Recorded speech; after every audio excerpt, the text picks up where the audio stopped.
Halo teman-teman, selamat datang di channel The Jack Film. Hari ini kita akan membahas sebuah alur cerita film yang berjudul Siksa Neraka. Kira-kira bagaimana keseruan dari alur cerita film yang satu ini? Yuk langsung saja kita masuk ke dalam alur cerita filmnya. Film ini diawali dengan diperlihatkannya Ustadz tampan yang mirip vokalis The Dance Company bernama Zakir yang datang melayat bersama keluarga besarnya. Setibanya keluarga besarnya di sini, Zakir dan keluarganya langsung mengucapkan bela sungkawa pada Pak Harjo yang bergabung setelah kematian cucunya. Namun di tengah kesedihan Pak Harjo bagaikan bocil kematian, si anaknya yang C kali ini malah menakut-nakuti ketiga adiknya dengan berkata, jika bisa saja saat ini Teh Zara sedang mengalami siksa di neraka. Setelah mendengar ucapan si kakak, Tias langsung beranjak saat mendengar suara tangis dari dalam kamar. Meskipun aneh, tapi dia kepo gak horor.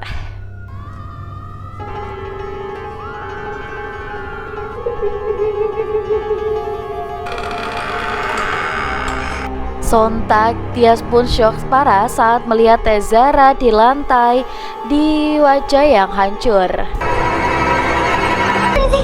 Dan siksa di neraka.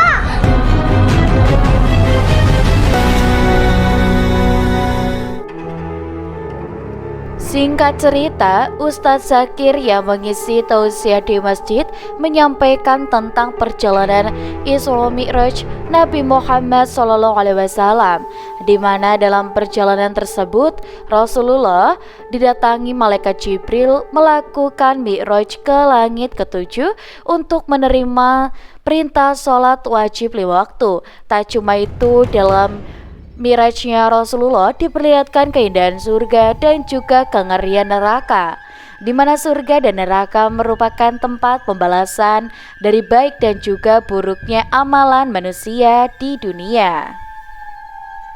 Kemudian scene beralih kepada kebahagiaan masa kecil Tias dan ketiga saudaranya, di mana Tias mengungkapkan jika si ayah dikenal selalu memberi pelajaran keras kepada anak-anaknya agar tidak terjerumus dalam dosa, juga tipu daya setan yang menyesatkan.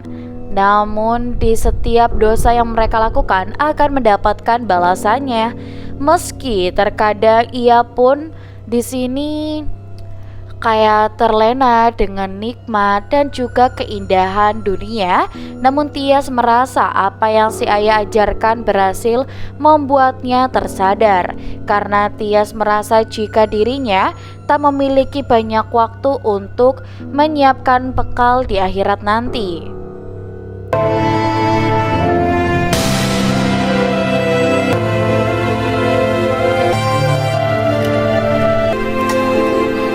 Singkat cerita, 10 tahun kemudian saat si ibu sedang sibuk menyiapkan makanan, si ayah langsung menegur si bungsu Aziza yang selalu bernyanyi di kamar mandi. Iya, ini udah.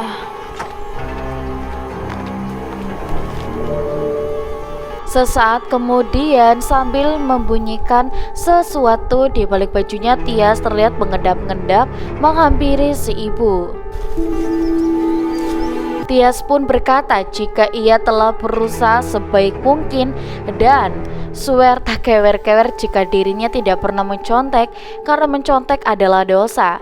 Meski kecewa melihat nilai matematika Tias yang jeblok, si ibu berusaha memaklumi hal tersebut dan meminta Tias untuk lebih giat belajar. Tumben les gak sampai sore. Sepulang les, Fajar yang harus mengikuti pelajaran tambahan melihat si ibu jika esok hari dia itu akan menginap di rumah temannya. Hingga sesaat kemudian Tias dan keluarganya pun semeringah saat mendengar kedatangan Bang Soleh yang telah lama merantau. Masuk. Sehat kamu nak? Sehat. Di tengah hangatnya suasana, Soleh yang sukses bekerja di luar kota langsung memberikan hadiah kejutan pada keluarganya. Wow. Setelah memberikan HP Cina dan syal kepada orang tuanya, Soleh langsung membagikan hadiah pada adik-adiknya. Bang, buat aku apa? Tada! Kok marah sih? Tuanya ngambek. Sontak si ayah pun murka saat melihat hasil ulangan Tias yang jeblok. Hingga di malam harinya, Tias mendapat hukuman dari si ayah karena dianggap telah menyembunyikan hasil ulangan yang dia hasilkan.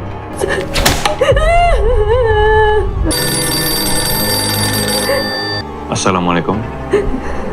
Di tengah kekesalan, si ayah pun syok parah saat mendengar kabar kematian Neng Dini yang tewas mendiskon umur. Di saat itu pula Aziza yang menguping terlihat panik saat mendengar kabar kematian temannya itu. Selang beberapa saat, Soleh berusaha meminta maaf dan membujuk Aziza yang merajuk.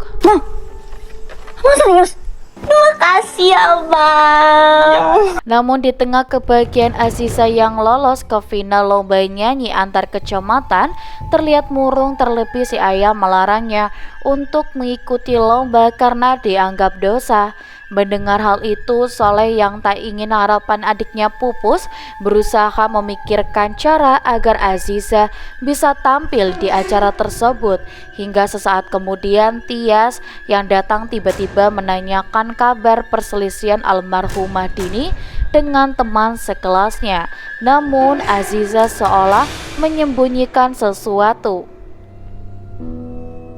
Sesaat kemudian si ayah dan si ibu yang akan pergi melayat berusaha mengajak Aziza, dan saat Aziza menolak, Saleh yang berusaha mewujudkan keinginan Aziza langsung memanfaatkan kepergian orang tuanya. Ia pun berjanji akan menjaga ketiga adiknya.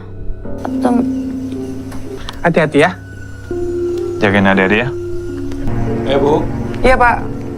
Sesaat setelah si ibu dan si ayah pergi, Soleh yang tak ingin membuang waktu meminta ketiga adiknya untuk bersiap.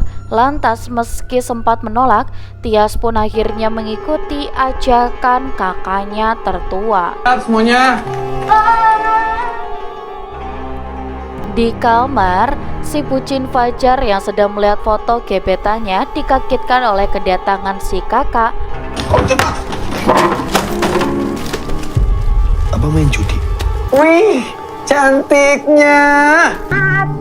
Sontak Fajar pun kaget saat mengetahui Bang Soleh tidaklah Soleh karena abangnya ini ternyata gemar berjudi. Namun sesaat sebelum pergi, Soleh yang mendengar suara geledek meminta Tias untuk membawa payung.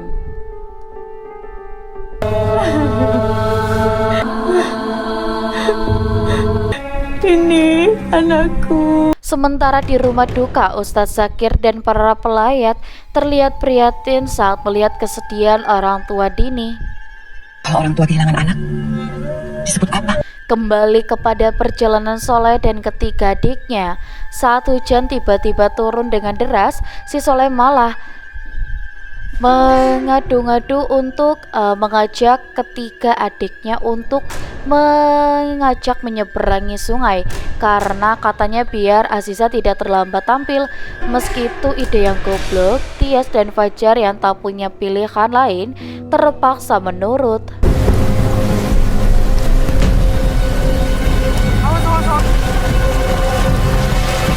Hati-hati deh. Hei, pegangan sama abang. Awas. Ayo cepat.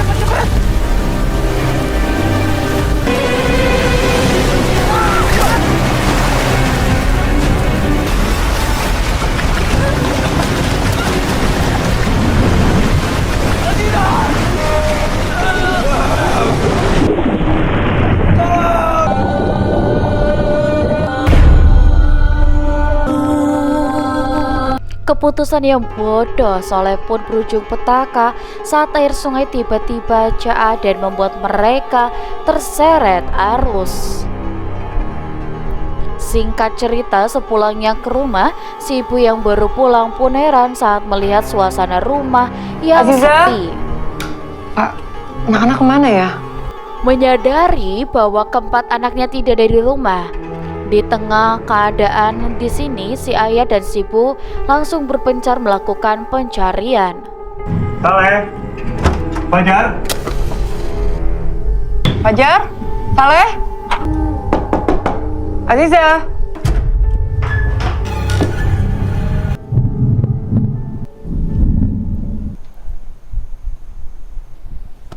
Aziza?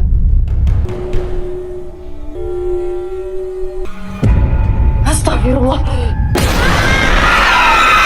Di saat itu pula Ustadz Zakir yang datang berusaha menenangkan istrinya yang terus memanggil-manggil nama Azizah. Assalamualaikum. Sontak Ustadz Zakir dan si ibu pun heran saat melihat para warga yang datang, hingga sesaat kemudian Pak Haji mengungkapkan jika di tengah hujan badai beberapa warga melihat Soleh dan ketiga adiknya terseret oleh arus sungai. Lantas sambil memberikan tas milik Soleh, Pak Haji mengungkapkan jika derasnya arus sungai saat ini membuat para warga belum bisa melakukan pencarian.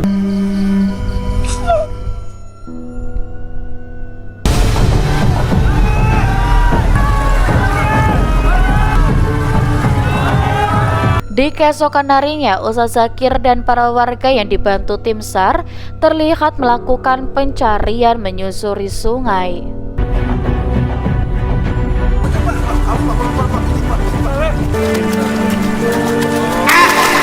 Hingga di malam harinya, tangis Ustadz Zakir pun pecah saat menemukan mayat Soleh yang tersangkut di bebatuan. Sementara itu, di tempat mengerikan yang tadi mana, Soleh yang siuman pun panik saat mendengar suara jerit kesakitan di tempat tersebut.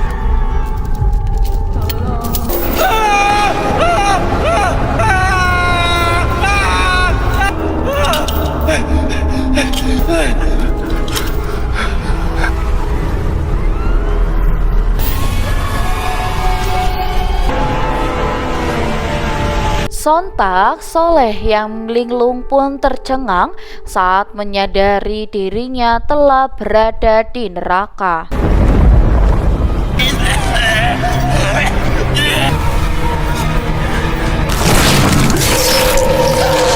Di tengah siksaan para penghuni neraka, Soleh tiba-tiba ditarik paksa oleh sosok penjaga neraka bersetelan jubah kelebet.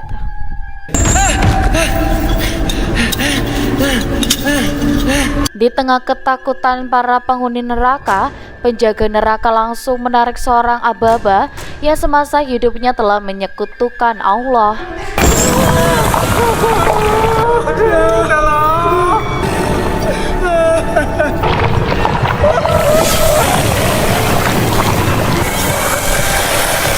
Setelah Soleh kenal mental setelah melihat kengerian di tempat ini, Soleh langsung mendapat giliran.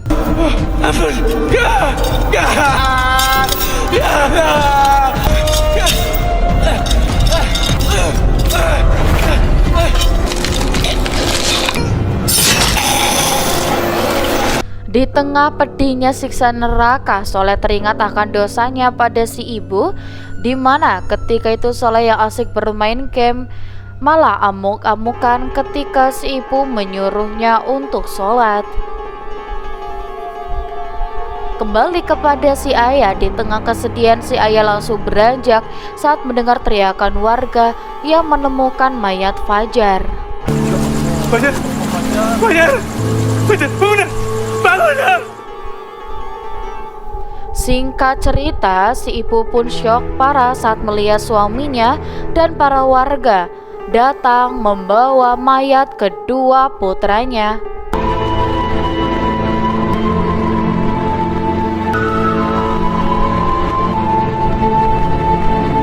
Sambil menahan kesedihan, si ayah langsung memandikan mayat kedua putranya ini.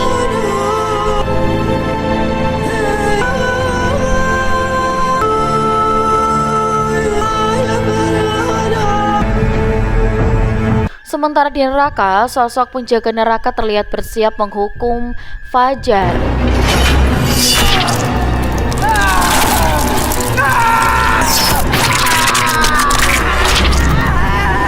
Sungguh mengerikan. Hukuman yang Fajar alami buruk merupakan bentuk pertanggungjawaban dari dosa zina mata, di mana ia sangat doyan nyekrol berbagai spesies wanita. Tobrut. Dan sambil menahan rasa sakit, Soleh berusaha membebaskan Fajar. Hingga sesaat kemudian, Soleh si kakak sesat langsung teringat pada dosanya yang sempat mengajak Fajar pergi ke tempat pijat plus, di mana Soleh rela merantraktir Fajar untuk menikmati surga dunia. Dan sebagai hukuman dari ajakan tersebut, wajah Soleh terlihat dicucuk oleh linggis panas yang menyala. Sementara itu, saat jenazah Soleh dan Fajar dikafani, si Udin, si Kang gali kubur, mengungkapkan jika jenazah Soleh dan Fajar tak bisa mereka makamkan secepatnya. Itu dikarenakan tekstur tanah yang tiba-tiba menjadi sangat keras. Setelah mendengar kabar tersebut, si Ibu Pio langsung syok, langsung masuk ke dalam kamar Fajar. Dan betapa kagetnya si ibu saat dia menemukan beberapa foto kemesraan Fajar dengan gebetannya.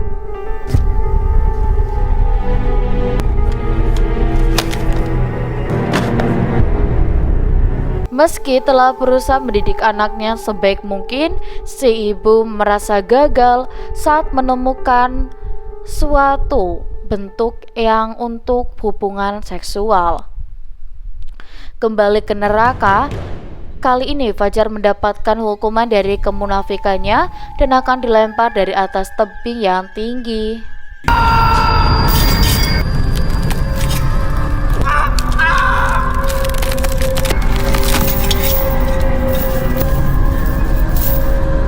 Setelah tubuhnya kembali pulih, penjaga neraka kembali menyeret Fajar. Sementara kini giliran Soleh yang mendapatkan hukuman.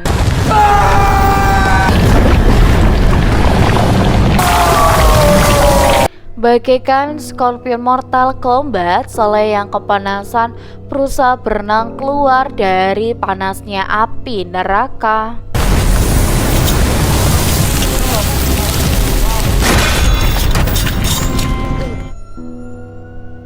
Sementara di dunia, Ustadz Zakir yang merasa gagal mendidik anak-anaknya terlihat mengungkapkan penyesalannya. Hingga di tengah kesedihan, mereka diberitahu Mang Udin jika Tias ditemukan kritis dan kini berada di rumah sakit. Setibanya di rumah sakit, meski Tias koma dan belum stabil, Ustadz Zakir dan si ibu merasa bahagia saat mengetahui putrinya masih selamat. Sementara dalam komanya, Tias melihat panik saat melihat kengerian yang dialami para penghuni neraka.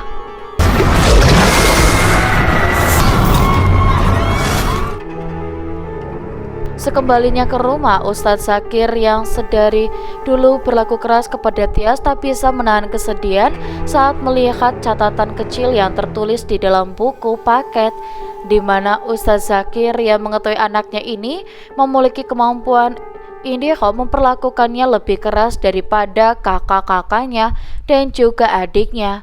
Terlebih Ustadz Zakir tahu jika otak Tias lebih bodoh daripada saudara-saudaranya. Di tengah penyesalan, tiba-tiba saja Pak Haji memberitahu jika Pak Harjo ingin menemuinya di teras rumah sambil menunjukkan selebaran brosur asuransi. Pak Harjo yang kini bermata rusak karena katarak kronis mengungkapkan jika ia dan beberapa warga telah tertipu oleh asuransi bodong yang Soleh tawarkan, di mana Soleh telah menggelapkan puluhan juta uang warga yang menjadi nasabah asuransinya. Hingga sesaat kemudian, Pak Zakir berusaha memastikan hal tersebut, langsung memeriksa isi tas milik Soleh.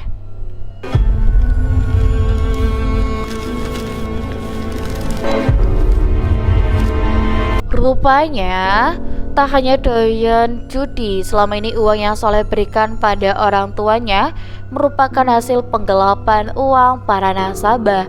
Dan untuk menutupi keburukannya, Soleh selalu berusaha membuat orang tuanya bangga dengan kesuksesannya, seakan-akan Soleh adalah anak yang soleh. Tak cuma itu, dia pun ingin dicap sebagai orang dermawan dengan rajin membagikan hasil tipu-tipunya pada anak yatim yang ada di kampungnya. Soleh yang doyan memakan harta haram dipaksa memakan campuran darah dan nanah. Sementara itu, Tias yang kebingungan tiba-tiba melihat kakaknya yaitu Fajar.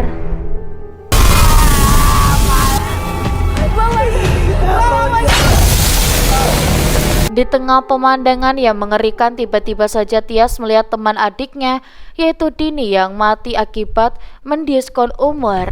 Sementara di dunia, Ustadz Zakir yang melanjutkan pencarian seorang diri akhirnya menemukan mayat si bungsu Aziza. Aziza! Aziza! Bangunlah! Di tengah kesedihan, si ayah yang berusaha tegar terlihat membopong mayat putrinya ke rumah. Hingga di tengah prosesi pemandian jenazah, si ibu yang baru pulang dari rumah sakit tak bisa menahan tangis saat melihat jenazah putri bungsunya. Kembali pada Tias, ia pun melihat Aziza yang kesulitan membuka gelang Dini yang ia curi. Tias pun syok parah saat melihat kengerian siksa yang Dini alami, di mana Dini yang nekat melakukan diskon umur harus merasakan siksa pedih yang terus berulang dari apa yang telah ia lakukan, kekal selamanya dan tiada akhir. Di tengah kengerian yang terjadi, sosok penjaga neraka langsung menyeret Aziza pergi, di mana kali ini Aziza mendapat siksa dari fitnah dan pencurian yang ia lakukan. Rupanya Aziza yang merasa kalah saing menyebar fitnah tentang Dini.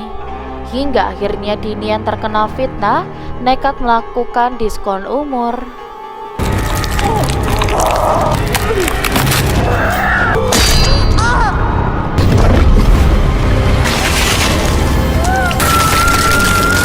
Aziza pun tak bisa menahan sakit siksa neraka setelah tangannya disabet menggunakan pedang.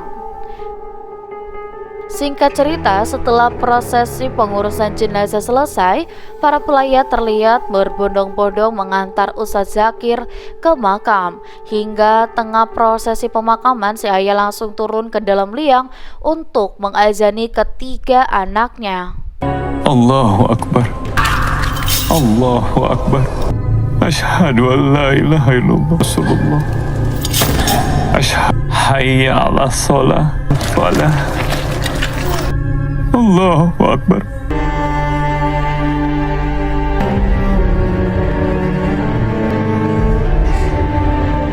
Sementara itu, di tengah kengerian yang terjadi, Tias terlihat berusaha menghentikan siksa yang ketiga saudaranya alami.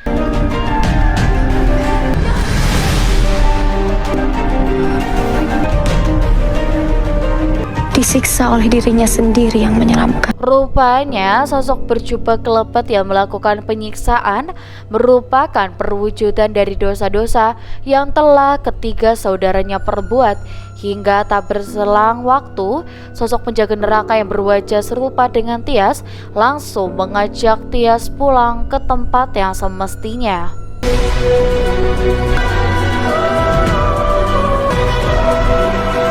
Rupanya keteguhan Tias dalam mengamalkan apa yang orang tuanya ajarkan membuatnya bisa selamat dari siksa neraka.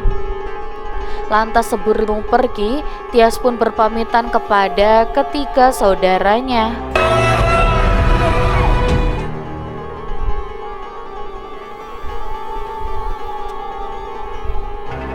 Rupanya kengerian siksa neraka yang ketiga saudaranya alami merupakan penglihatan dari perjalanan spiritual saat Tias mengalami mati suri.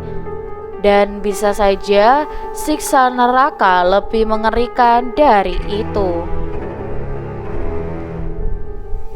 Singkat cerita, setelah kematian ketiga saudaranya, di tengah penyesalan yang si ayah rasakan, si ayah langsung mendidik Tias dengan keras, berusaha menjadi sosok ayah yang baik agar bisa menuntun keluarganya meraih ridho Allah.